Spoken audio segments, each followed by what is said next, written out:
Hello students and parents, welcome to R H chemistry. ಈ ಒಂದು ವಿಡಿಯೋದಲ್ಲಿ MCC ಮತ್ತು KEA ಕೌನ್ಸಿಲಿಂಗ್ ಅಲ್ಲಿರುವಂತಹ ಡಿಫರೆಂಟ್ ಸ್ಟೆಪ್ಸ್ ಗಳ ಬಗ್ಗೆ ನೋಡೋಣಂತೆ.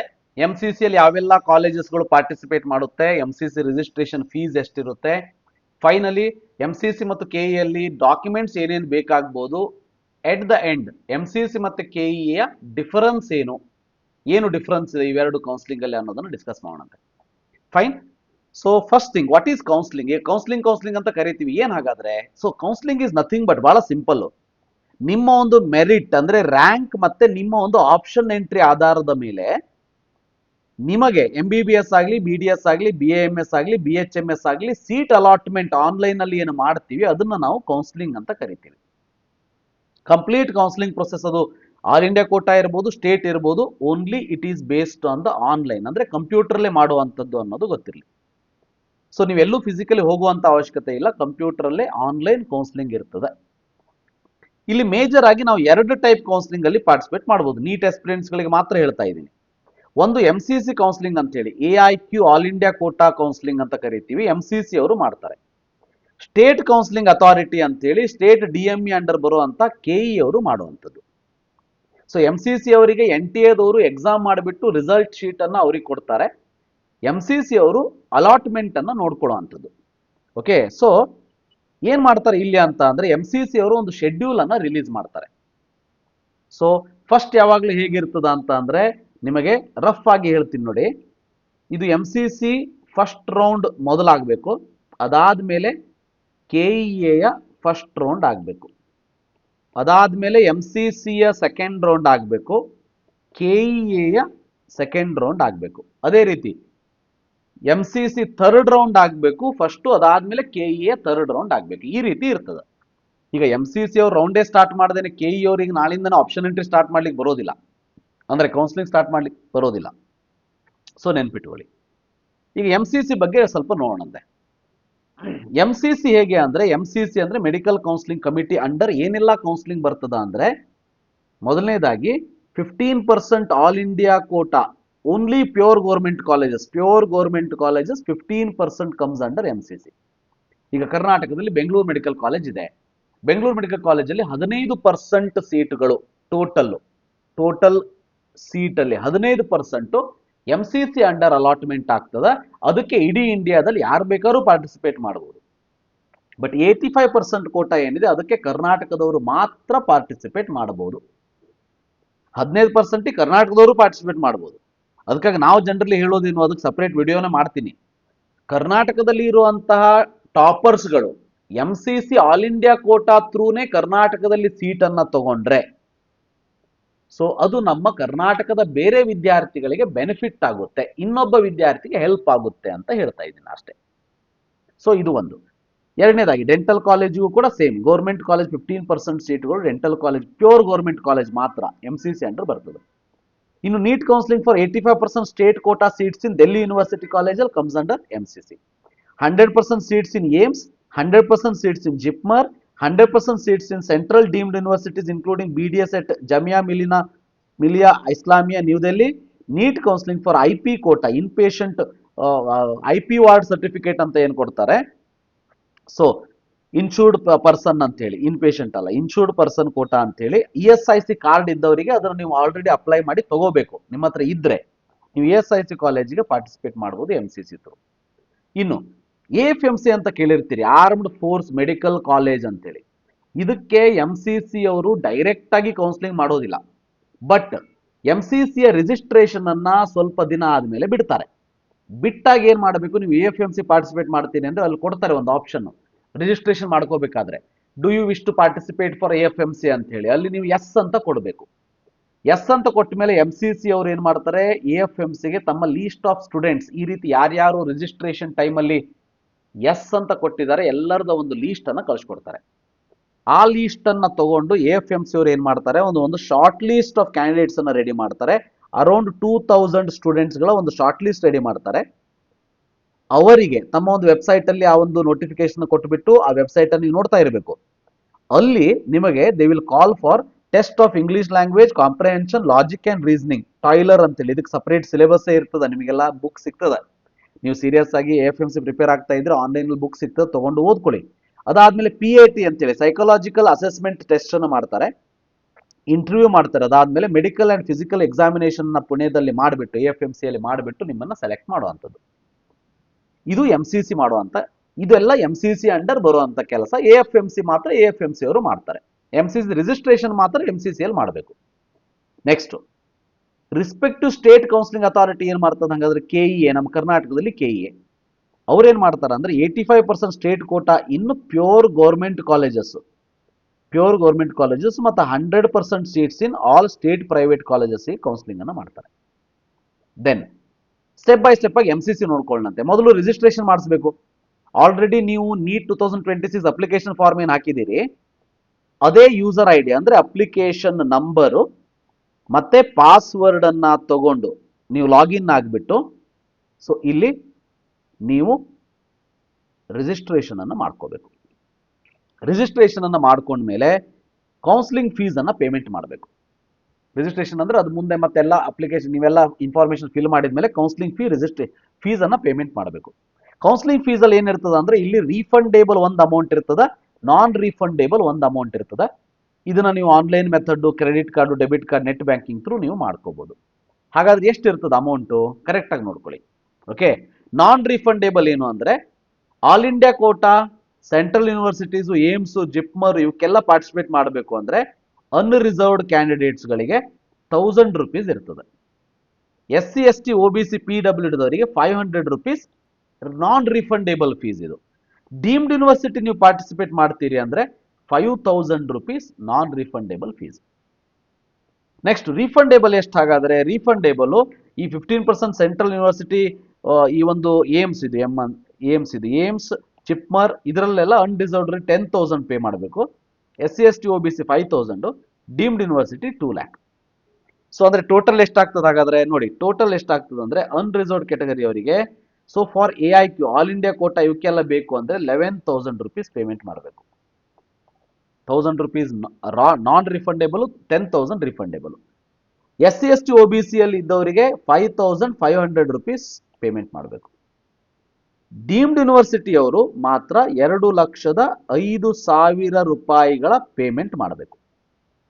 ಇದನ್ನು ಪೇಮೆಂಟ್ ಮಾಡಿದ್ರೆ ಮಾತ್ರ ನಿಮಗೆ ಕೌನ್ಸಿಲಿಂಗ್ ಅಲ್ಲಿ ಪಾರ್ಟಿಸಿಪೇಟ್ ಮಾಡೋದಕ್ಕೆ ಬಿಡ್ತಾರೆ. ಈಗ ನೀವು KE ಅಲ್ಲಿ 750 ರೂಪಾಯಿ ಪೇಮೆಂಟ್ ಮಾಡಿದಿರಲ್ವಾ, ಬಟ್ ಇಲ್ಲಿ 750 ರೂಪಾಯಿ ಇಲ್ಲ, ಇಷ್ಟು ಅಮೌಂಟ್ ಅನ್ನು ಪೇಮೆಂಟ್ ಮಾಡಬೇಕು. ಈಗ ನೀವೇನಾದ್ರೂ ಆಲ್ ಇಂಡಿಯಾ ಕೋಟಾದಲ್ಲೂ ಮಾಡಬೇಕು, ಡೀಮ್ಡ್ ಯೂನಿವರ್ಸಿಟಿಯಲ್ಲಿ ಮಾಡಬೇಕು ಅಂದ್ರೆ ಹೈಯರ್ ಅಮೌಂಟ್ ಪೇಮೆಂಟ್ ಮಾಡಿದ್ರೆ ಆಯ್ತು. ಅಂದ್ರೆ 2,05,000 ಪೇಮೆಂಟ್ ಮಾಡಿಬಿಟ್ರೆ ನೀವು ಇದರಲ್ಲೂ ಬೇಕಾದ್ರೆ ಪಾರ್ಟಿಸಿಪೇಟ್ ಮಾಡಿ, ಡೀಮ್ಡ್ ಅಲ್ಲೂ ಬೇಕಾದ್ರೆ ಪಾರ್ಟಿಸಿಪೇಟ್ ಮಾಡಿ, ಇಡೀ ಕೌನ್ಸಿಲಿಂಗ್ ಅಲ್ಲಿ MCC ಅಲ್ಲಿ ಎಲ್ಲಿ ಬೇಕಾದ್ರೂ ಪಾರ್ಟಿಸಿಪೇಟ್ ಮಾಡಬಹುದು. ನೆಕ್ಸ್ಟ್, ನೀವು ಚಾಯ್ಸ್ ಎಂಟ್ರಿಯನ್ನ ಮಾಡಬೇಕು. ಚಾಯ್ಸ್ ಎಂಟ್ರಿ ಅಂದ್ರೆ KE ಅಲ್ಲಿ ಚಾಯ್ಸ್ ಎಂಟ್ರಿ ಅಂದ್ರೆ ಸೀಟ್ ಅಲಾಟ್ಮೆಂಟ್ ಆದ್ಮೇಲೆ 1 2 3 4 ಚಾಯ್ಸ್ ಕೊಡೋದು. MCC ಅಲ್ಲಿ ಚಾಯ್ಸ್ ಎಂಟ್ರಿ ಅಂದ್ರೆ ಆಪ್ಷನ್ ಎಂಟ್ರಿ, ಅಂದ್ರೆ ಕಾಲೇಜಸ್ ಗಳನ್ನ ಆಡ್ ಮಾಡೋದಕ್ಕೆ ಎಕ್ಸಸೈಸಿಂಗ್ ಚಾಯ್ಸಸ್ ಅಂತ ಕರೀತಾರೆ ಅವರು. ಅದಾದ್ಮೇಲೆ ಚಾಯ್ಸಸ್ ಗಳನ್ನ ಬೇಕಿದ್ರೆ ಲಾಕ್ ಮಾಡಬಹುದು, ಕಂಪಲ್ಸರಿ ಇಲ್ಲ. ಎಟ್ ದ ಲಾಸ್ಟ್ ಟೈಮ್ ಆದ್ಮೇಲೆ ಆಟೋಮೆಟಿಕಲಿ ಲಾಕ್ ಆಗುತ್ತೆ. ಅದಾದ್ಮೇಲೆ ನಿಮಗೆ ಸೀಟ್ ಅಲಾಟ್ಮೆಂಟ್ ಆಗ್ತದೆ. ಸೀಟ್ ಅಲಾಟ್ಮೆಂಟ್ ಆದ ಮೇಲೆ ನಿಮಗೆ ಅಲ್ಲಿ ಅಡ್ಮಿಷನ್ಗೆ ಟೈಮ್ ಅನ್ನ ಕೊಡ್ತಾರೆ. ನೀವು ಪ್ರೊವಿಷನಲ್ ಅಲಾಟ್ಮೆಂಟ್ ಲೆಟರ್ನ ಡೌನ್ಲೋಡ್ ಮಾಡ್ಕೋಬೇಕು. ಅದಾದ್ಮೇಲೆ ಕಾಲೇಜ್ ಹೋಗಿ ಅಡ್ಮಿಷನ್ ತಗೋಬೇಕು. ಫಸ್ಟ್ ರೌಂಡ್ ಅಲ್ಲಿ ಫ್ರೀ ಎಕ್ಸಿಟ್ ಇರ್ತದೆ ನಿಮಗೆ, ಸೊ ನೀವು ಸೀಟ್ ಸಿಕ್ಕರೂ ಕೂಡ ಬಿಡಬಹುದು. ಸೆಕೆಂಡ್ ರೌಂಡ್ ಅಲ್ಲಿ ಮತ್ತೆ ಪಾರ್ಟಿಸಿಪೇಟ್ ಮಾಡಬಹುದು. ಸೊ ಸೆಕೆಂಡ್ ರೌಂಡ್ ಅಲ್ಲಿ ನಿಮಗೆ ಸೀಟ್ ಸಿಕ್ಕಿದ್ದನ್ನ ನೀವು ಬಿಟ್ಟರೆ ನಿಮಗೆ ಆವಾಗ 2 ಲಕ್ಷ ರೂಪಾಯಿಯನ್ನ ವಾಪಸ್ ಕೊಡೋದಿಲ್ಲ ಡೀಮ್ಡ್ ಯೂನಿವರ್ಸಿಟಿ ಆದ್ರೆ. ಇನ್ನು ಗೌರ್ಮೆಂಟು, ಪ್ಯೂರ್ ಗೌರ್ಮೆಂಟ್ ಅಲ್ಲಿ ಏನು ಪಾರ್ಟಿಸಿಪೇಟ್ ಮಾಡ್ತೀರಿ, ಏಮ್ಸ್, ಜಿಪ್ಮರ್ ಅಲ್ಲೇನಾದ್ರೂ ಬಿಟ್ರೆ 10,000 ರೂಪೀಸ್ ಫಾರ್ ಅನ್ರಿಸರ್ವ್ಡ್ ಅಥವಾ 5,000 ರೂಪೀಸ್ ನಿಮಗೆ ವಾಪಸ್ ಕೊಡೋದಿಲ್ಲ. ಅಂದ್ರೆ ನಾನು ಇಲ್ಲಿ ಏನು ಅಮೌಂಟ್ ತೋರಿಸಿದ್ದೀನಿ, ಈ ಅಮೌಂಟ್ ಏನಿದೆ ಇದು ರೀಫಂಡ್ ಬರಬೇಕು ಅಂದ್ರೆ ನೀವು ಇಲ್ಲಿ ಸೀಟ್ ಸಿಕ್ಕ ಮೇಲೆ ಫಸ್ಟ್ ರೌಂಡ್ ಅಲ್ಲಿ ಫ್ರೀ ಎಕ್ಸಿಟ್ ಇರ್ತದೆ, ಪ್ರಾಬ್ಲಮ್ ಇಲ್ಲ. ಸೆಕೆಂಡ್ ರೌಂಡ್ ಅಲ್ಲಿ ಕಂಪಲ್ಸರಿ ಅಡ್ಮಿಷನ್ ಮಾಡಿಸ್ಬೇಕು. ಮಾಡಿಸಿಲ್ಲ ಅಂದ್ರೆ ಈ ದುಡ್ಡು ನಿಮ್ಗೆ ವಾಪಸ್ ಬರೋದಿಲ್ಲ. ಥರ್ಡ್ ರೌಂಡ್ ಅಲ್ಲೂ ಕೂಡ ಸೇಮ್, ಗೊತ್ತಿರಲಿ. ಅದಕ್ಕೆ ಬೇರೆ ಬೇರೆ ರೂಲ್ಸ್ ಇರ್ತದೆ, ಅದನ್ನ ನಾನು ಮುಂದೆ ಬರುವಂತ ವಿಡಿಯೋಸ್ ಅಲ್ಲಿ ಹೇಳ್ತೀನಿ. ಇನ್ನು ಪೋಸ್ಟ್ ಅಲಾಟ್ಮೆಂಟ್ ಪ್ರೊಸೀಜರ್ ಏನು? ನಿಮಗೆ ಸೀಟ್ ಅಲಾಟ್ಮೆಂಟ್ ಆದ್ಮೇಲೆ ಸೀಟ್ ಅಲಾಟ್ಮೆಂಟ್ ಕನ್ಫರ್ಮೇಶನ್ ಲೆಟರ್ನ ಡೌನ್ಲೋಡ್ ಮಾಡಿಕೊಂಡು ಕಾಲೇಜಿಗೆ ಹೋಗಿ ಅಡ್ಮಿಷನ್ ತಗೋತೀರಿ. ಅಡ್ಮಿಷನ್ ಟೈಮಿಗೆ ಬೇಸಿಕ್ ಡಾಕ್ಯುಮೆಂಟ್ಸ್ ಲೀಸ್ಟ್ ನಾ ಹೇಳ್ತಾ ಇದ್ದೀನಿ. ಸೊ ಅಲ್ಲಿ KEಗೆ ಕಾಲೇಜಿಗೆ ಹೋದ್ಮೇಲೆ, ಕಾಲೇಜಿಗೆ ಹೋಗ್ಬೇಕಾದ್ರೆ ಅದರ ವೆಬ್ಸೈಟ್ ಅಲ್ಲಿ ನೀವು ಚೆಕ್ ಮಾಡಿಕೊಂಡು ಯಾವ್ಯಾವ ಡಾಕ್ಯುಮೆಂಟ್ಸ್ ಬೇಕು ಅನ್ನೋದನ್ನ ಪ್ರಿಪೇರ್ ಮಾಡ್ಕೊಂಡು ಹೋಗ್ಬೇಕಾಗ್ತದೆ.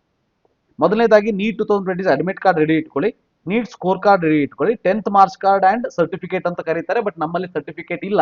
10th ಮಾರ್ಕ್ಸ್ ಕಾರ್ಡ್ ಅನ್ನು ಇಟ್ಕೊಳ್ಳಿ. 12th ಮಾರ್ಕ್ಸ್ ಕಾರ್ಡ್ ಇಟ್ಕೊಂಡಿರಿ. ಗೌರ್ಮೆಂಟ್ ID ಪ್ರೂಫ್ ಏನಾದರೂ ಇರಬೇಕು ನಿಮ್ಮ ಹತ್ರ. 8 passport size photograph, provisional allotment letter, ಇದು ಅಲಾಟ್ಮೆಂಟ್ ಆದಮೇಲೆ MCC ವೆಬ್ಸೈಟ್ ಅಲ್ಲಿ ಸಿಗುತ್ತೆ ನಿಮಗೆ. Caste certificate if applicable, PWD, NRI OCS candidate ಅದಕ್ಕೆ ರೆಡಿ ಇಟ್ಕೋಬೇಕು. ಗೊತ್ತಿರಲಿ, counselling for all India quota 4 ರೌಂಡಲ್ಲಿ ನಡೀತದೆ. First round, second round, mop up ಅಂದರೆ third round, then stray vacancy round ಅಂತ ಹೇಳಿ. ನೆಕ್ಸ್ಟ್ ಅದಾದ್ಮೇಲೆ ಸೀಟ್ಗಳು ಉಳಿದ್ರೆ ಮತ್ತೆ ಸ್ಟ್ರೇ ವೇಕೆನ್ಸಿ ರೌಂಡ್ 1, 2, 3 ಅಂತ ಮಾಡ್ತಾರೆ. ಇನ್ನು ಕರ್ನಾಟಕ ಸ್ಟೇಟ್ ಕೌನ್ಸಿಲಿಂಗ್ ಅಲ್ಲಿ ಆಲ್ರೆಡಿ ನಿಮ್ಗೆ ಗೊತ್ತಿದೆ, ರಿಜಿಸ್ಟ್ರೇಷನ್ ಆಗಿದೆ, ಅಪ್ಲಿಕೇಶನ್ ಫಿಲ್ಲಿಂಗ್ ಆಗಿದೆ, ಡಾಕ್ಯುಮೆಂಟ್ ವೆರಿಫಿಕೇಶನ್ ಆಗಿದೆ, ನೀಟ್ ರಿಸಲ್ಟ್ ಬಂದಿದೆ. ಸ್ಟೆಪ್ 4 ಅಲ್ಲಿ ಏನ್ ಮಾಡ್ತೀರಿ, KE ಒಂದು ಲಿಂಕ್ ಅನ್ನ ಕೊಡ್ತಾರೆ, ನೀಟ್ ರೋಲ್ ನಂಬರ್ನ ಎಂಟ್ರಿ ಮಾಡೋದಕ್ಕೆ ಲಿಂಕ್ ಅನ್ನ ಕೊಡ್ತಾರೆ. ಗೊತ್ತಿರಲಿ, ಈಗ KE ಅಲ್ಲಿ ಏನು ನ್ಯೂ ರಿಜಿಸ್ಟ್ರೇಷನ್ ಅಂತೇಳಿ 24ನೇ ತಾರೀಕುವರೆಗೆ ಲಾಸ್ಟ್ ಡೇಟ್ ಕೊಟ್ಟಿದ್ದಾರೆ, ಅದು ಯಾರಿಗೂ ನಿಮಗೆ ಅಪ್ಲೈ ಆಗೋದಿಲ್ಲ. ಯಾರಿಗೆ, ನೀವು ಆಲ್ರೆಡಿ KE ಅಪ್ಲಿಕೇಶನ್ ಫಾರ್ಮ್ ಅನ್ನ ಫಿಲ್ ಮಾಡಿದ್ರೆ, ಜನವರಿ ಫೆಬ್ರವರಿಯಲ್ಲಿ ಬಿಟ್ಟಿದ್ರಲ್ವಾ, 600 ರೂಪೀಸ್ ಪೇಮೆಂಟ್ ಮಾಡಿ ಫಿಲ್ ಮಾಡಿ ಆ ಅಪ್ಲಿಕೇಶನ್ ಫಾರ್ಮ್ ಫಿಲ್ ಮಾಡಿದ್ದೇ ಆಗಿದ್ರೆ ಇಲ್ಲಿ ನಿಮ್ಗೆ ಅಪ್ಲೈ ಆಗೋದಿಲ್ಲ. ಈಗ ಬಿಟ್ಟಿರುವಂತ ಲಿಂಕ್ ಯಾರಿಗೆ ಅಂದ್ರೆ, ಇದುವರೆ KEL ಅವ್ರು ಏನೂ ಫಿಲ್ಲೇ ಮಾಡಿಲ್ಲ, KE ವೆಬ್ಸೈಟ್ ಅಲ್ಲಿ ಏನೂ ಮಾಡೇ ಇಲ್ಲ, ಅಂಥವ್ರು ಮಾತ್ರ ರಿಜಿಸ್ಟ್ರೇಷನ್ ಮಾಡ್ಕೋಬೇಕು. ಸೊ ಆಲ್ರೆಡಿ ಯಾರು ರಿಜಿಸ್ಟ್ರೇಷನ್ ಮಾಡ್ಕೊಂಡಿದ್ದಾರೆ ಏನ್ ಮಾಡಬೇಕು, ನೀವು ನಿಮ್ಮ ನೀಟ್ ರೋಲ್ ನಂಬರ್ನ ಎಂಟ್ರಿ ಮಾಡಬೇಕು. ಸೊ ಅದಕ್ಕೆ ಲಿಂಕ್ ಕೊಡ್ತಾರೆ. ನೀಟ್ ರೋಲ್ ನಂಬರ್ ಎಂಟ್ರಿ ಮಾಡಿದ ತಕ್ಷಣ ನಿಮಗೆ ಹೊಸ ಒಂದು ಅಪ್ಲಿಕೇಶನ್ ಫಾರ್ಮ್ ಅನ್ನ ಪ್ರಿಂಟ್ ತಗೋಬೇಕು ನೀವು. ಯಾಕಂದ್ರೆ ಆ ಅಪ್ಲಿಕೇಶನ್ ಫಾರ್ಮ್ ಅಲ್ಲಿ ನಿಮಗೆ ನೀಟ್ ರೋಲ್ ನಂಬರು, ಮಾರ್ಕ್ಸು, ಮತ್ತೆ ಇದು ನಿಮ್ಮ ಒಂದು ನೀಟ್ ಅಪ್ಲಿಕೇಶನ್ ನಂಬರ್ ಇವೆಲ್ಲ ಕೂಡ ಪ್ರಿಂಟ್ ಆಗಿರ್ಬೇಕು ಅದರಲ್ಲಿ. ಸೊ ಅದನ್ನ ಡೌನ್ಲೋಡ್ ಮಾಡ್ಕೊಂಡ್ರೆ ಆಯ್ತು. ಈ ನೆಕ್ಸ್ಟ್ ಸ್ಟೆಪ್ ಏನು, ಕೌನ್ಸಿಲಿಂಗ್ ಶೆಡ್ಯೂಲ್ ಅನ್ನು ಅನೌನ್ಸ್ ಮಾಡ್ತಾರೆ, ಸೀಟ್ ಮೆಟ್ರಿಕ್ಸ್ ಅನ್ನು ರಿಲೀಸ್ ಮಾಡ್ತಾರೆ, ಫೀಸ್ ಸ್ಟ್ರಕ್ಚರ್ ರಿಲೀಸ್ ಮಾಡ್ತಾರೆ, ಅವೆಲ್ಲ KE ಅವರು ಕೊಡ್ತಾರೆ. ನೆಕ್ಸ್ಟ್ ಸ್ಟೆಪ್, ಇದು ಸ್ಟೆಪ್ 6 ಆಗಬೇಕು. 6 ಏನ್ ಮಾಡ್ತೀರಿ, ಆಪ್ಷನ್ ಎಂಟ್ರಿ ಮಾಡ್ತೀರಿ. ಸೊ ಆಪ್ಷನ್ ಎಂಟ್ರಿ ಮಾಡಬೇಕಾದ್ರೆ KCET ಏನ್ ರೂಲ್ಸ್ ಇತ್ತು, ಇಲ್ಲೂ ಕೂಡ ಅದೇ ರೂಲ್ಸ್ ಅನ್ನೋದು ಗೊತ್ತಿರಲಿ. ಸೊ ಅಂದ್ರೆ there is no limit for colleges entry, ಅಂದ್ರೆ ಆಪ್ಷನ್ ಎಂಟ್ರಿಗೆ there is no limit. So maximum ಕಾಲೇಜಸ್ಗಳನ್ನ ಆಡ್ ಮಾಡ್ಕೊಳ್ಳಿ. ಯಾಕಂತಂದ್ರೆ ಸೆಕೆಂಡ್ ರೌಂಡಿಗೆ ಹೋದ ಮೇಲೆ you can't add any colleges, ಗೊತ್ತಿರಲಿ, ಎನಿ ಕಾಲೇಜಸ್. ಅದಕ್ಕಾಗಿ ಫಸ್ಟ್ ರೌಂಡ್ ಅಲ್ಲಿ ಏನ್ ನೀವು ಮಾಡಿರ್ತೀರಿ ಅದೇ ಕ್ಯಾರಿ ಫಾರ್ವರ್ಡ್ ಆಗ್ತದೆ, ಆಸ್ ಮೆನಿ ಆಸ್ ಆಪ್ಷನ್. ಯಾಕಂದ್ರೆ ಇದು ಒನ್ ಟೈಮ್ ಆಪ್ಷನ್ ಎಂಟ್ರಿ ಅನ್ನೋದು ಗೊತ್ತಿರಲಿ. Next, candidate must add the course. ಈ ಎಲ್ಲಾ ಕೋರ್ಸ್ಗಳು ಪ್ರಿಯಾರಿಟಿ ಆರ್ಡರ್ ಅಲ್ಲಿ ಆಡ್ ಮಾಡ್ಕೊಳ್ಳಿ. ಆಲ್ರೆಡಿ KCET ಯಾರಾದ್ರೂ ಪಾರ್ಟಿಸಿಪೇಟ್ ಮಾಡಿದ್ರೆ ನಿಮ್ದು ಅದು ಸೀಟ್ ಅಲಾಟ್ಮೆಂಟ್ ಆಗಿದ್ರೆ ಅದು ಕೆಳಗಡೆ ಹಾಗೆ ಇರುತ್ತೆ, ಅದಕ್ಕಿಂತ ಮೇಲ್ಗಡೆ ನೀವು MBBS, BDS, BA, MS ಅನ್ನ ಪ್ರಿಯಾರಿಟಿ ಆರ್ಡರ್ ಅಲ್ಲಿ ಆಡ್ ಮಾಡ್ಕೊಳ್ಳಿ.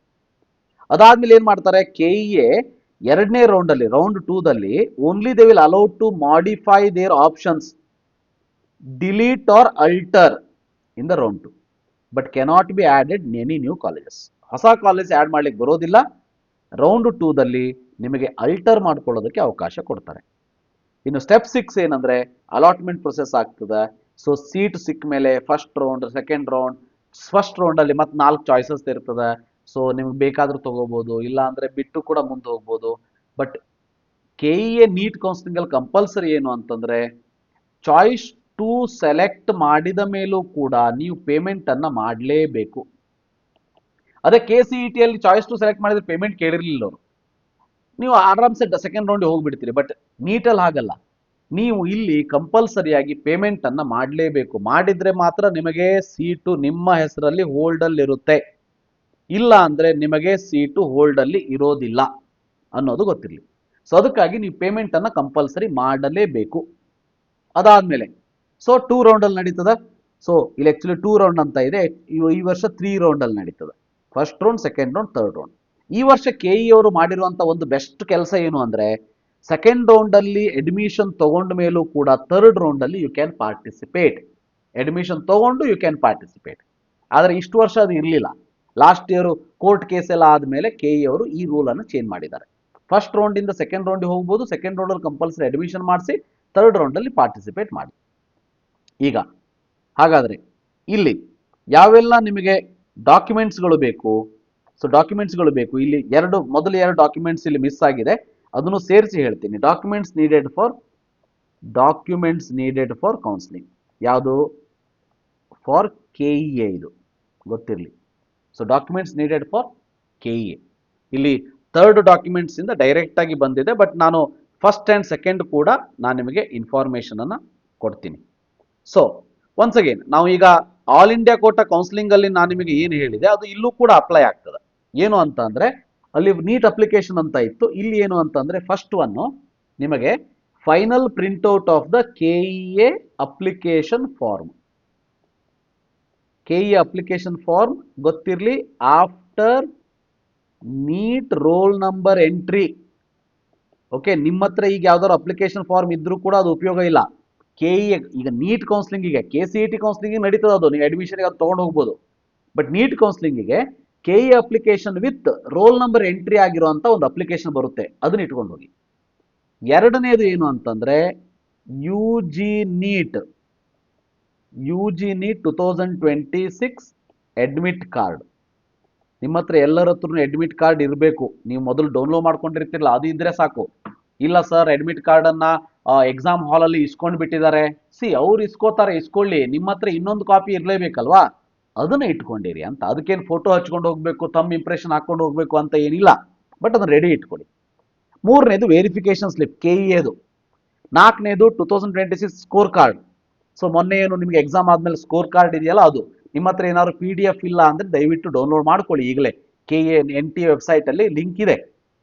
ಅದಾದ್ಮೇಲೆ SLC or 10th standard marks card, second PUC or 12th standard marks card, study certificate minimum 7 years study ಮಾಡಿರೋದು ಕಂಪಲ್ಸರಿ ಬೇಕೇ ಬೇಕು.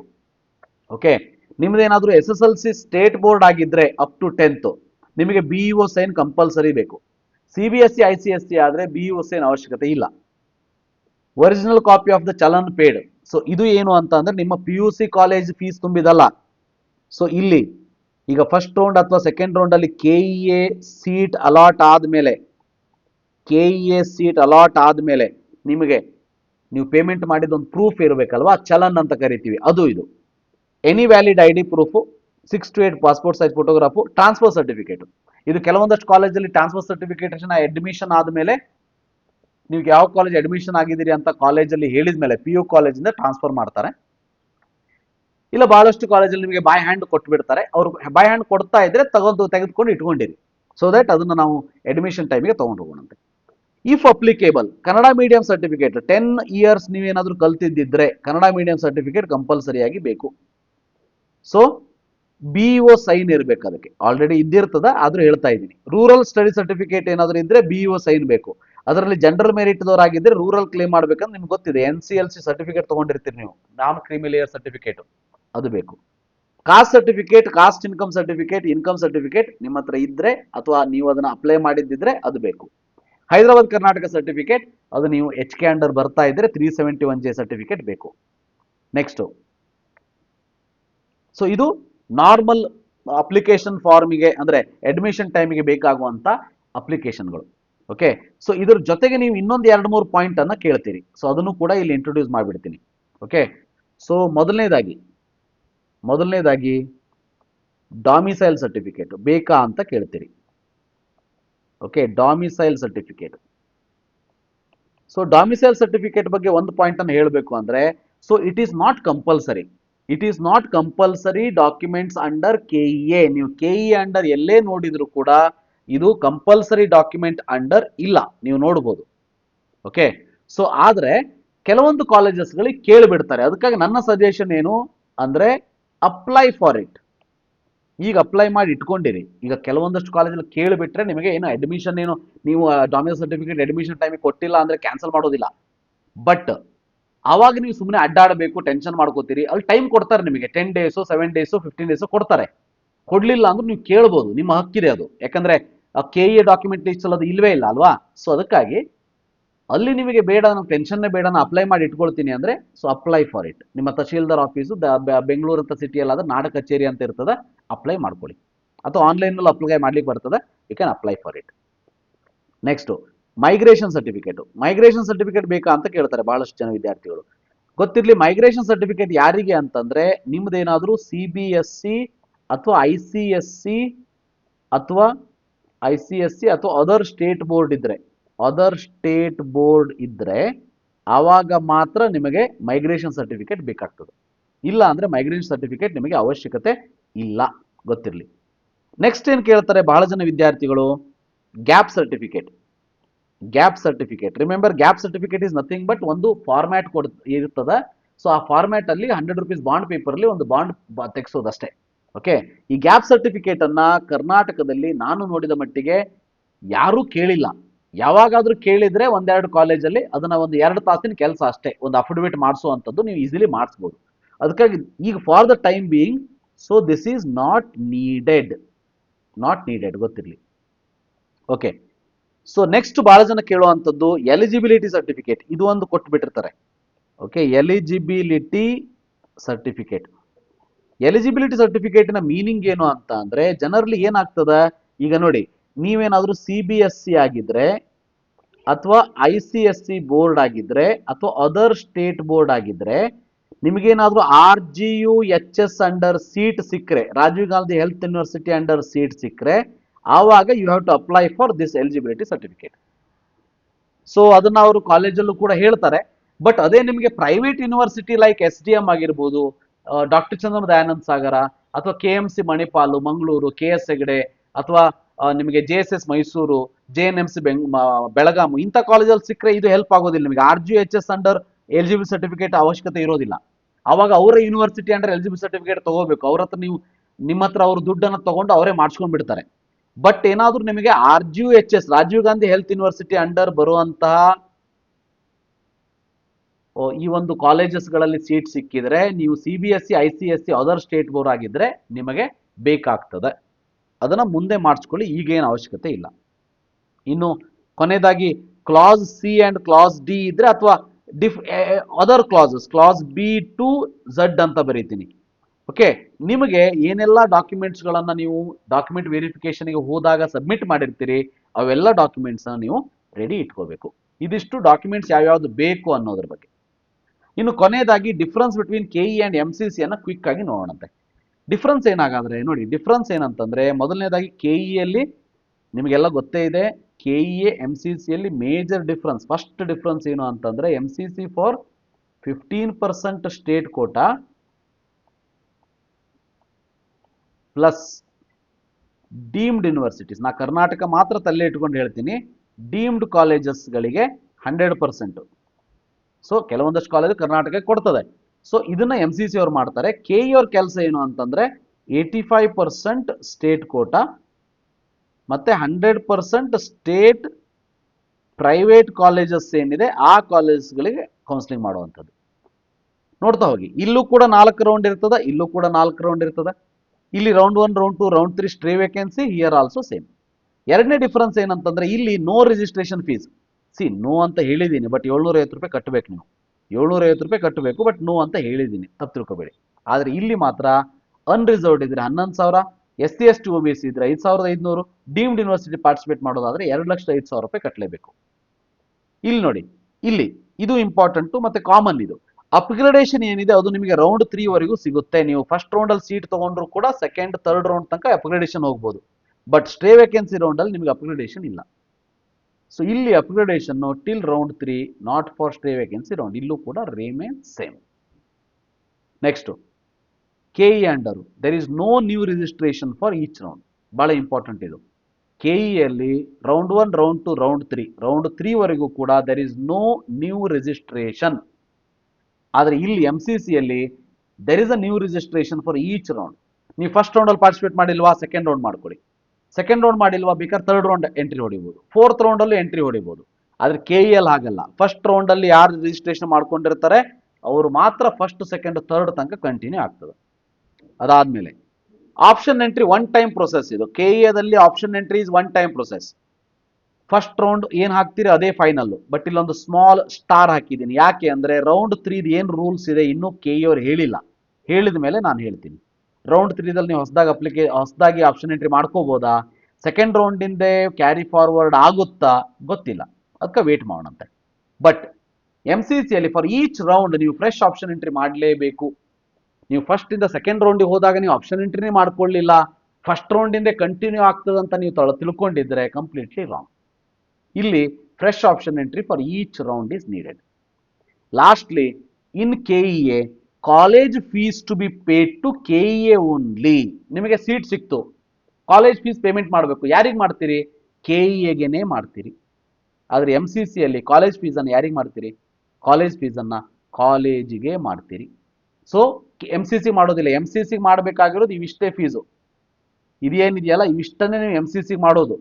ಅದು ಬಿಟ್ಟು ಉಳಿದಿರುವಂಥ ಎಲ್ಲ ಫೀಸನ್ನು ನೀವು ಮಾಡಬೇಕಾಗಿರೋದು ಕಾಲೇಜಿಗೇನೆ, KEAಗೆ ಅಲ್ಲ ಅನ್ನೋದು ಗೊತ್ತಿರಲಿ. Only for the college, not for the MCC ಅಲ್ಲಿ. KEAದಲ್ಲಿ ಮಾತ್ರ ನೀವು ಫೀಸನ್ನು KEA ಅವರಿಗೆ ಪೇಮೆಂಟ್ ಮಾಡ್ತೀರಿ ಅನ್ನೋದು ಗೊತ್ತಿರಲಿ.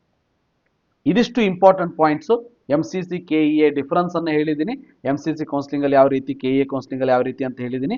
ಸೊ ಇದಿಷ್ಟು ಇವತ್ತಿನ ಒಂದು information. Thank you for watching. Have a nice day.